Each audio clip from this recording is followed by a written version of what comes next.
Hi friends, এই ভিডিওতে আপনাদেরকে যোগা এক গুরুত্বপূর্ণ যোগা বা সূর্য নমস্কার, সেই সূর্য নমস্কারের 12টা স্টেপ রয়েছে। 12টা স্টেপ আমি এক না এক দেখাবো। তো সূর্য নমস্কার হলো একটি গুরুত্বপূর্ণ এক্সারসাইজ, যে এক্সারসাইজের মাধ্যমে আপনার শারীরিক স্ট্রাকচারকে আপনি খুব সুন্দর করতে পারবেন। এই ভিডিওটা শেষ পর্যন্ত আপনাদেরকে দেখার অবশ্যই অনুরোধ রইল। তো ভিডিওটা শেষ পর্যন্ত দেখতে থাকেন। তো লেটস স্টার্ট দ্য ভিডিও। সর্বপ্রথম আপনাকে যেটা করতে হবে সেটা হলো একটা সুন্দরভাবে আপনাকে দাঁড়াতে হবে। এবার দাঁড়ানোর পর প্রথম স্টেপ আপনার হাত পরিষ্কার এরকম করবেন। এবার এখানে আপনি 10 সেকেন্ড হোল্ড করবেন।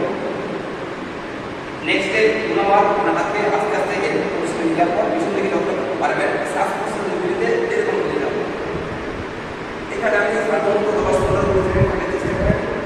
এবার আস্তে আস্তে হাতকে পিছনে রেখে দেবেন। নেক্সট 3 নম্বর স্টেপ হলো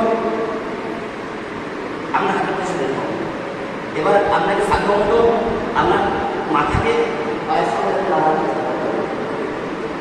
এই পজিশনে আপনাকে 10 থেকে 15 সময় থাকতে চেষ্টা করেন সাধারণত। এবার 4 নম্বর স্টেপ হলো আমি পাটাকে সামনে রেখে ডানটাকে সাধারণত পিছনে দিকে স্ট্রেট লাইন করবেন। হাতের পজিশনে এরকম থাকবে স্ট্রেট, এবং পুরো শরীরে এরকম কোনো ব্যান্ড থাকবে না, স্ট্রেট থাকবে। এটা হলো 4 নম্বর স্টেপ। এখানে আপনি 10 থেকে 15 সময় থাকেন। এবার 5 নম্বর যে স্টেপ সেটা হলো বাম পাকে আপনি হাতের পজিশন এবং বডি স্ট্রাকচার এরকম দেখে পিছনে নিয়ে যাবেন।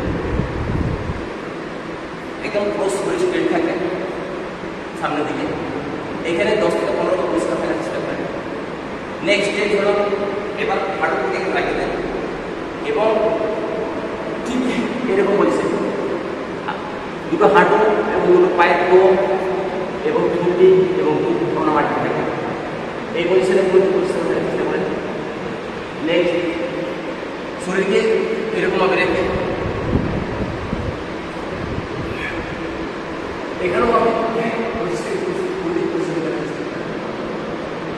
নেক্সটে হাত ও পায়ের পজিশন করে দিন। জাস্ট এবার ডান হাত সামনে রেখে ডান হাত সামনে নিয়ে এই পজিশন এখানে উল্টে পজিশন থাকতে চেষ্টা করতে হবে। এবার পা পাকে সামনে রেখে নিয়ে এসে আরেক পজিশন এখানে উল্টে পজিশন থাকতে চেষ্টা করার পর আস্তে আস্তে আরেক পজিশনে কমপ্লিট। নেক্সট বন্ধু, চ্যানেল যদি আপনি নতুন হন তাহলে অবশ্যই সাবস্ক্রাইব করে নেবেন এবং আগামীতে গুরুত্বপূর্ণ বারবার ভিডিও পেতে সাবস্ক্রাইব করার সঙ্গে সঙ্গে বেল আইকনে ক্লিক করে দেবেন।